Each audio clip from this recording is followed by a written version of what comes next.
പ്രദക്ഷിണം വയ്ക്കണം ദേവിക്കെന്നു പറഞ്ഞു തരൂ. പ്രദക്ഷിണം വയ്ക്കുന്നതെന്തിനാണെന്നും അച്ഛ പറഞ്ഞു തരൂ.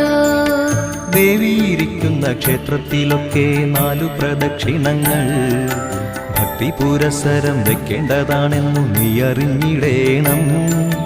ദേവിയെ നന്നായി ധ്യാനിച്ചുകൊണ്ട് ഉള്ളം നിറച്ചുകൊണ്ട് വളരെ പതുക്കനെ വേണം വലം വയ്ക്കാൻ എന്നുടെ പൊന്നുമോളെ. പ്രദക്ഷിണം ചെയ്യുന്നതെന്തിനാണെന്ന് അച്ഛൻ പറഞ്ഞില്ല.